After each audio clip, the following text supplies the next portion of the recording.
नमस्कार। एकता शान्ति र संस्कारको सम्भाग कालिका एसडीमा तपाईलाई स्वागत छ। म सुनिल पराजुली। कालिका समाचार सुरु गरौँ प्रमुख समाचारका शीर्षकहरूबाट। कालिका समाचारको साथमा Vijay steel, one to roll, Vijay cement, तपाईको सपनाको मजबुत निर्माण।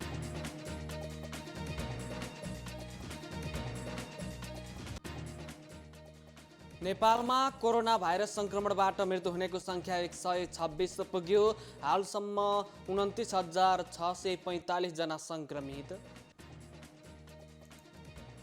पछिल्लो 6 महिनामा अधिकांश मौलिक हक सम्बन्धी नियमावलीहरू कार्यान्वयनमा ल्याएको कानुन मन्त्री तुम्बाहाङ फेको जिकिर। स्थानीय तहले बनाएको ऐनलाई विस्तृत रूपमा अध्ययन गर्ने काम सम्पन्न गरेको दाबी। रुसका विपक्षी नेता एलेक्सी नेवल्नी बेहोसी अवस्थामा अस्पताल भर्ना, विष खुवाइएको हुन सक्ने उनको प्रवक्ताको भनाई। र युएफए च्याम्पियन लिगको फाइनलमा बायर्न म्युनिख र पिएसजी भिड्ने पक्का।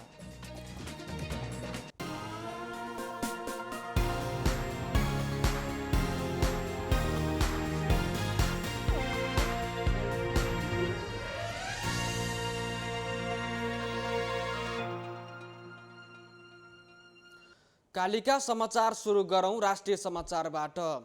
कोरोना भाइरस कोभिड-19 संक्रमणबाट नेपालमा थप 6 जनाको मृत्यु भएको स्वास्थ्य तथा जनसङ्ख्या मन्त्रालयले पुष्टि गरेको छ। मन्त्रालयले बिहिबार आयोजना गरेको नियमित प्रेस ब्रिफिङमा मन्त्रालयका प्रवक्ता डाक्टर जागेश्वर गौतमले नेपालमा थप 6 जनाको मृत्यु भएको बताउनु भएको हो। मृत्यु हुनेमा काठमाडौँका 1 जना महिला, मकवानपुरका 1 जना पुरुष, सप्तरीका 1 जना पुरुष र पर्साका 1 जना महिला र 2 जना पुरुषको मृत्यु पुष्टि भएको बताउनुभयो। यससँगै नेपालमा कोभिड-19 संक्रमणबाट मृत्यु हुनेको संख्या 126 पुगेको छ। प्रवक्ता गौतमको अनुसार पछिल्लो 24 घण्टामा 707 जनामा कोभिड-19 संक्रमण पुष्टि भएको छ, जसमध्ये 192 महिला र 515 जना पुरुष रहेका छन्। पछिल्लो 24 घण्टामा काठमाडौँ उपत्यकामा 200 जना संक्रमित पुष्टि भएका छन्, जसमध्ये काठमाडौँमा 174, ललितपुरमा 18 र भक्तपुरमा 8 जना रहेका छन्। यससँगै कुल संक्रमितको संख्या 29,645 पुगेको छ। त्यस्तै पछिल्लो 24 घण्टामा संक्रमण निको भई डिस्चार्ज हुनेको संख्या 264 जना र आजसम्म 17,964 जना रहेको प्रवक्ता गौतमले बताउनुभयो। हालसम्म देशभर 11,555 जम्मा सक्रिय संक्रमितको संख्या रहेको छ, जसमध्ये संस्थागत आइसोलेसनमा रहेका संक्रमितको संख्या 8,083 जना रहेका छन्, जसमध्ये प्रदेश 1 मा 1,045 जना, प्रदेश 2 मा 1,953 जना, बागमती प्रदेशमा 2,923 जना, गण्डकी प्रदेशमा 315, प्रदेश 5 मा 837 जना, कर्णाली प्रदेशमा 253 जना, सुदूरपश्चिम प्रदेशमा 757 जना रहेका छन्। यस्तै होम आइसोलेसनमा रहेका व्यक्तिहरूको संख्या प्रदेश 1 मा 257 जना, प्रदेश 2 मा 2,789 जना, बागमती प्रदेशमा 111, गण्डकी प्रदेशमा 27, प्रदेश 5 मा 242, कर्णाली प्रदेशमा 18 र सुदूरपश्चिम प्रदेशमा 28 गरी जम्मा 3,772 जना रहेका छन्। पछिल्लो 24 घण्टामा देशभर 39 प्रयोगशालाबाट 11,832 पिसिआर परीक्षण भएको छ। यससँगै हालसम्म कुल 5,66,220 पिसिआर परीक्षण भएका छन्। हालसम्म क्वारेन्टिनमा रहनेहरूको संख्या 11,768 रहेको छ। कानुन, न्याय तथा संसदीय मामिला मन्त्री डाक्टर शिवमाया तुम्बाहाङफेले पछिल्लो 6 महिनामा अधिकांश मौलिक हक सम्बन्धी नियमावलीहरू कार्यान्वयनमा ल्याएको बताउनु भएको छ। मन्त्री नियुक्त भएपछिको 6 महिनाको कार्य प्रगति सार्वजनिक गर्न बिहिबार मन्त्रालयमा आयोजित पत्रकार सम्मेलनमा मन्त्री तुम्बाहाङफेले मौलिक हक सम्बन्धी 11वटा नियमावलीको मस्यौदा कार्यान्वयनको लागि सहमति दिएको बताउनु भएको हो। 16वटा मौलिक हकमध्ये 14वटाको नियमावली बनाउनु पर्नेमा 11वटाको नियमावलीको मस्यौदा कार्यान्वयनमा मन्त्रालयले सहमति दिएको बताउनु भएको हो। उहाँले अझै पनि 3वटा नियमावली निर्माणको लागि मन्त्रालयले काम गरिरहेको बताउनुभयो। आफूले पदभार ग्रहण गरेको दिन नै मौलिक हक सम्बन्धी 16वटा ऐनलाई छिटो कार्यान्वयन गर्ने प्रतिबद्धता जनाएकोमा अधिकांश ऐनहरू कार्यान्वयनमा आएको बताउनु भएको छ। यो अवधिमा मन्त्रालयले स्थानीय तह र प्रदेश सरकारले बनाएको ऐनहरूलाई विस्तृत रूपमा अध्ययन गर्ने काम सम्पन्न गरेको समेत मन्त्री तुम्बाहाङफेले बताउनुभयो। आवासको अधिकार सम्बन्धी नियमावली मन्त्रालयको सहमतिको क्रममा रहेको पनि उहाँले बताउनुभयो। अपराध पीडित संरक्षण नियमावली 2076 को मस्यौदा महान्यायाधिवक्ताको अध्यक्षतामा रहेको समितिको राय प्रतिक्रियाको लागि पठाइएको र खाद्य अधिकार तथा खाद्य सम्प्रभुता सम्बन्धी ऐन 2075 बमोजिम बनाउनु पर्ने नियमावलीको मस्यौदा प्राप्त हुन बाँकी रहेको पनि मन्त्री तुम्बा हाङफेले बताउनुभयो। प्रदेश निर्माण गरेका कानुनहरूको सुदृढीकरणको सम्बन्धमा मन्त्रालयले प्रदेश आन्तरिक मामिला तथा कानुन मन्त्रीहरूसँग छलफल तथा अन्तर्क्रिया गरेको पनि उहाँले बताउनु भएको छ। उपत्यकाका मेयर फोरमका अध्यक्ष एवं काठमाडौँ महानगरपालिकाका प्रमुख मेयर विद्यासाख्यले निषेधाज्ञाको अवस्थामा घर बाहिर ननिस्कन सर्वसाधारणहरूलाई अपिल गर्नुभएको छ। सरकारले जिल्ला प्रशासन कार्यालय मार्फत 1 हप्ताको लागि निषेधाज्ञा जारी गरेकोले त्यसलाई पूर्ण पालना गर्न महानगरपालिका प्रमुख साक्यले अपिल गर्नुभएको हो। उहाँले अत्यावश्यक कामको लागि घर बाहिर आउन परेमा स्वास्थ्य सुरक्षाका मापदण्ड अपनाएर मात्रै निस्कन आग्रह पनि गर्नुभएको छ। यदि कोही व्यक्ति आइसकेको छ भने नजिकको वडा कार्यालय वा प्रहरी कार्यालयमा जानकारी गराइदिन समेत अनुरोध गरिएको छ। यस बाहेक आफ्नो छिमेकमा कोही पनि व्यक्ति काठमाडौँ बाहिरबाट आएको थाहा पाएमा तत्काल वडा कार्यालय तथा प्रहरी कार्यालयमा सूचना गरिदिन समेत मेयर साक्यले अपिल गर्नुभएको छ। यस्तै कोही पनि व्यक्तिलाई कोभिडसँग मिल्दोजुल्दो लक्षण देखा परेमा नजिकको स्वास्थ्य संस्थामा सम्पर्क गर्न समेत अनुरोध गर्नुभएको छ। स्वास्थ्य कार्यालयमा जान असमर्थन जनाएमा वडा कार्यालय अथवा नजिकको प्रहरी कार्यालयमा जानकारी गराउन अथवा काठमाडौँ महानगरपालिकाको आर्थिक सहयोगमा सञ्चालित नेपाल एम्बुलेन्स सेवाको फोन नम्बर 102 मा सम्पर्क गरेर अस्पतालसम्म जान सक्ने पनि उहाँले बताउनु भएको छ। जनस्वास्थ्य विज्ञ डाक्टर रविन्द्र पाण्डेले काठमाडौँ उपत्यकाका सबै नाकामा सेना परिचालन गर्नुपर्ने बताउनु भएको छ। उपत्यकाभित्र अवैध रूपमा आउनेको संख्या धेरै हुँदा कोभिड-19 संक्रमणको जोखिम बढेकोले साना ठुला सबै नाकामा सेना परिचालन गरी नियन्त्रण गर्नुपर्नेमा डाक्टर पाण्डेले जोड दिनु भएको छ। पाण्डेले उपत्यकाभित्र अवैध रूपमा एकजनालाई पनि प्रवेश गर्न नदिन सेना परिचालन गर्नुपर्ने आवश्यकता देखिएको बताउनु भएको हो। भारतबाट आएका धेरै मजदुर र संक्रमित क्षेत्रबाट आएका मानिसहरूलाई खोजेर परीक्षण गर्ने कार्यलाई सरकारले तीव्रता दिनुपर्ने पनि उहाँको भनाइ छ। उपत्यका भित्री बाहिरी र मुख्य सडक लगायत सबै क्षेत्रमा प्रहरीलाई खटाई मानिसहरूलाई घर बाहिर निस्कन नदिने कामलाई प्रभावकारी बनाउनु पर्ने उहाँले बताउनुभयो। संक्रमणको रोकथाम तथा नियन्त्रणको लागि काठमाडौँमा अहिलेसम्म क्वारेन्टाइनको व्यवस्था नगरिएकोले तत्काल क्वारेन्टाइन केन्द्रहरू निर्माण गर्नुपर्नेमा उहाँले जोड दिनुभएको छ। धेरै जनसङ्ख्या भएको ठाउँमा क्वारेन्टाइन नबनाई बस्नुले सरकारले गम्भीर रूपमा नलिएको स्पष्ट हुने पनि डाक्टर पाण्डेले बताउनुभयो। सरकारले कोरोना रोकथामको लागि लकडाउन तथा निषेधाज्ञा मात्रै गर्ने र अन्य कुनै व्यवस्थापन र तयारीको काम नगर्ने हो भने यसको कुनै अर्थ नहुने उहाँको भनाइ छ। काठमाडौँ उपत्यकामा 1 हप्ते निषेधाज्ञा जारी भएसँगै उपत्यका छिर्ने नाकामा चेक जाँचमा कडाई गरिएको छ। जिल्ला प्रशासन कार्यालयहरूले गैरातीबाट लागू हुने गरी उपत्यकाभित्र निषेधाज्ञा जारी गरेसँगै नागढुङ्गा नाकामा चेक जाँचमा कडाई गरिएको हो। उपत्यका भित्रिने सवारीहरूमा प्रहरीले चेक जाँचमा निकै कडाई गरेको छ। नागढुङ्गामा नाकाबाट खाद्यान्न फलफुल औषधि तरकारी र मासुजन्य सामग्री बाहेकका सबै साधनहरूलाई मात्रै उपत्यका भित्रिन दिएको छ। एम्बुलेन्सहरू भने निर्बाध रूपमा उपत्यका भित्रिरहेका छन्। निर्माणजन्य सामग्री र अन्य सामग्री लिएर आएका सवारीहरूलाई नाकाबाटै फिर्ता पठाइएको छ। चेक जाँचमा कडाई भएपछि नागढुङ्गामा निकै लामो जाम देख्न सकिन्छ। उपत्यकाबाट बाहिर जाने सवारी न्यून मात्रामा भए पनि उपत्यका भित्रिने सवारीको संख्या अधिक रहेका छन्। नाकामा सुरक्षाकर्मीहरूको उपस्थिति बाक्लो बनाइएको छ। काठमाडौँ, ललितपुर र भक्तपुर जिल्ला प्रशासन कार्यालयले गैरातीबाट लागू हुने गरी निषेधाज्ञा जारी गरे पनि उपत्यका सडक भने सुनसान भएका छन्। महिलाहरूको महान चाड तीजको अघिल्लो दिन आज दर खाइँदैछ।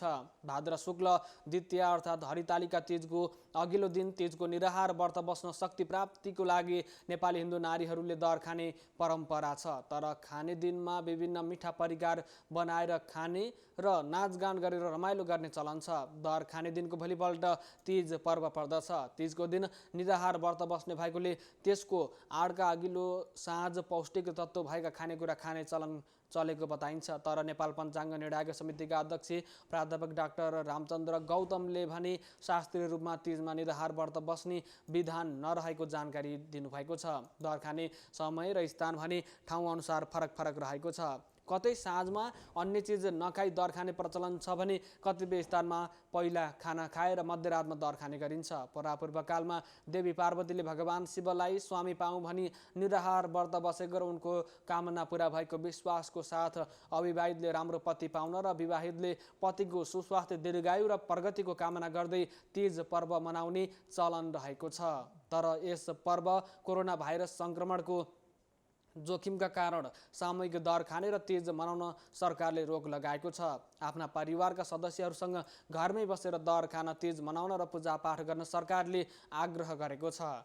काठमाडौँ उपत्यकामा दर खाने दिनदेखि नै निषेधाज्ञा जारी गरिएकोले यस वर्ष तीजको रमझम र चहल पहल छैन। एकता, शान्ति र संस्कारको संवाहक कालिका एचडीमा प्रसारित कालिका समाचारमा पालो भएको छ विज्ञापनको। तर त्यसभन्दा अगाडि प्रमुख समाचारका शीर्षकहरू। कालिका समाचारको साथमा Vijay steel, one two role, Vijay cement, तपाईको सपनाको मजबुत निर्माण।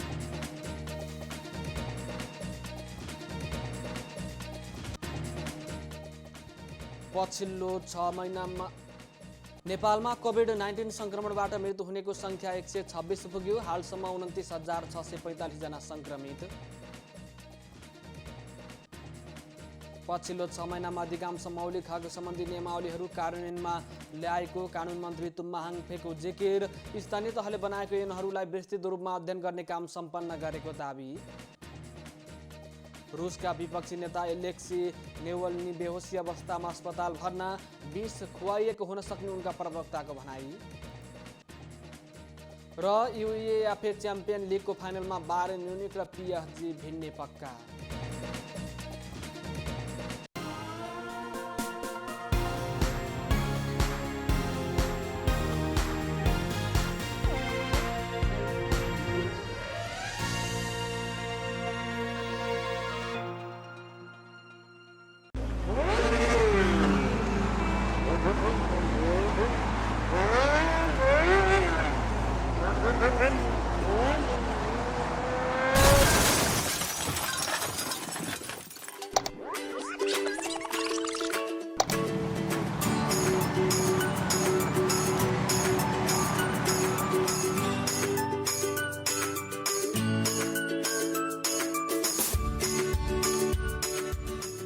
विश्वास कुनै पनि बेला ढल्न सक्छ।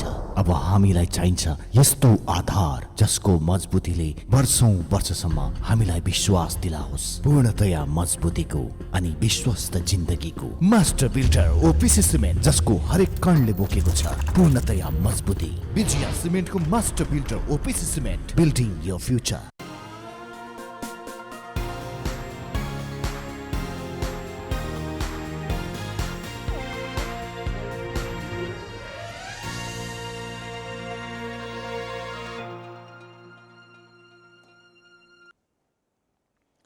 विज्ञापनपछि कालिका समाचारमा पुनः स्वागत छ। अब स्थानीय समाचार। चितवनमा थप एकजनामा कोरोना भाइरस कोभिड-19 संक्रमण पुष्टि भएको छ।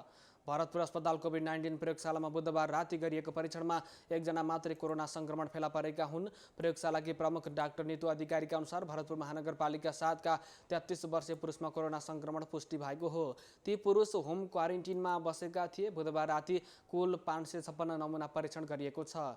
यति धेरै परीक्षण गर्दा जम्मा एकजना मात्रै संक्रमित फेला पर्नु चितवनको लागि केही राहत मिलेको छ। यो सँगै चितवनमा कुल संक्रमितको संख्या 281 पुगेको छ। यसैबीच भरतपुर अस्पतालका प्रमुख मेडिकल सुपरिन्टेन्डेन्ट डाक्टर श्रीराम तिवारीसँगै बैठकमा सहभागी भएका सांसद सहित चितवनका प्रमुख व्यक्तिहरूको परीक्षणको नतिजा नेगेटिभ आएको छ।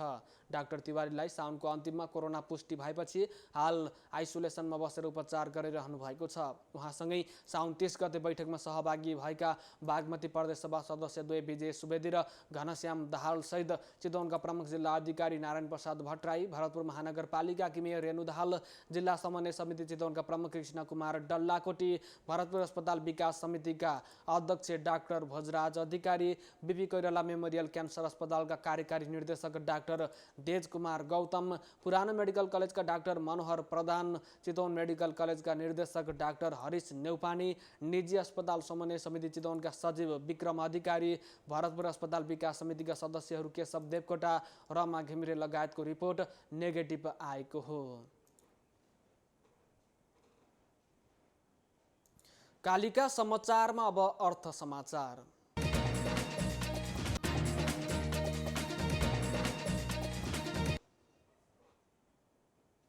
गैरातीबाट जारी भएको निषेधाज्ञाका कारण बैंकहरूको सेवा प्रवाहमा समेत समस्या देखिएको छ।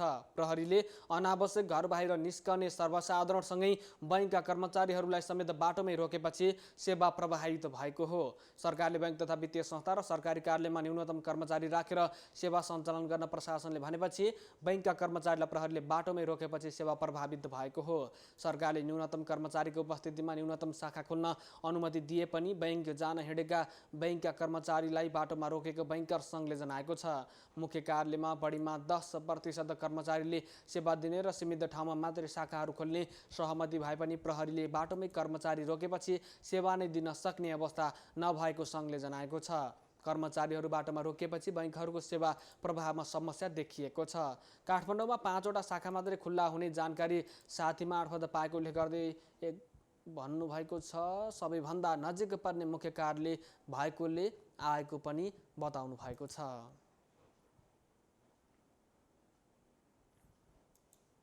कालिका समाचारमा अब अन्तर्राष्ट्रिय समाचार। रुसका विपक्षी नेता एलेक्सी नेवल्नीलाई बेहोसी अवस्थामा अस्पताल भर्ना गरिएको छ। उनलाई विष दिएको हुन सक्ने उनका प्रवक्ताले बताएका छन्। भ्रष्टाचार विरोधी नेता नेवल्नी विमान यात्राको क्रममा बिरामी भएका थिए। मस्कोबाट ओम्स्क फर्किने क्रममा उनको अवस्था गम्भीर भएपछि विमान ओम्स्कमा आपतकालीन रूपमा अवतरण गर्नु परेको थियो। उनको प्रवक्ताले भने उनलाई दिएको चियामा केही मिसावट भएको हुन सक्ने आशंका गरेका छन्। उनले बिहान चिया मात्र पिएका थिए। 44 वर्षका नेवल्नीको अवस्था स्थिर तर गम्भीर रहेको अस्पतालले बताएको छ। उनी रुसी राष्ट्रपति भ्लादिमिर पुटिनका कडा आलोचक हुन्। कालिका समाचारमा अब खेल समाचार।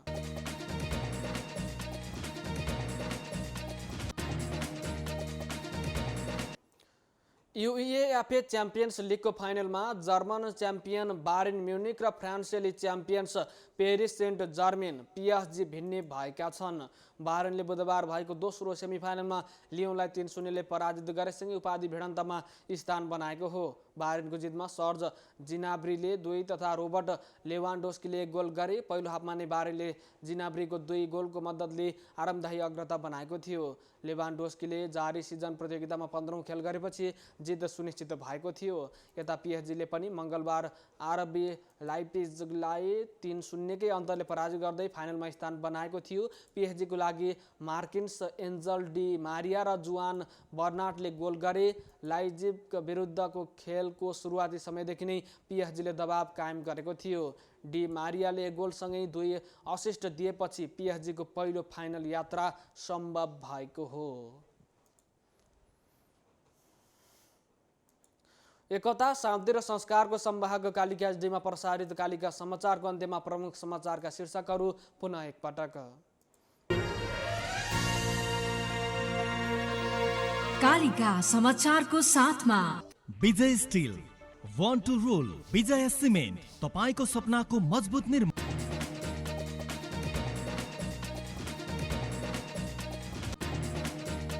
नेपालमा कोभिड-19 संक्रमणबाट मृत्यु हुनेको संख्या 126 पुग्यो। हालसम्म 29,645 जना संक्रमित। पछिल्लो 6 महिनामा अधिकांश मौलिक हक सम्बन्धी नियमावलीहरू कार्यान्वयनमा ल्याएको कानुन मन्त्री तुम्बाङ फेको जिकिर। स्थानीय तहले बनाएको ऐनहरूलाई विस्तृत रूपमा अध्ययन गर्ने काम सम्पन्न गरेको दाबी। रुसका विपक्षी नेता एलेक्सी नेवल्नी बेहोसी अवस्थामा अस्पताल भर्ना, विष खुवाएको हुन सक्ने उनको प्रवक्ताको भनाई। र UEFA च्याम्पियन्स लिगको फाइनलमा बायर्न म्युनिक र PSG भिड्ने पक्का।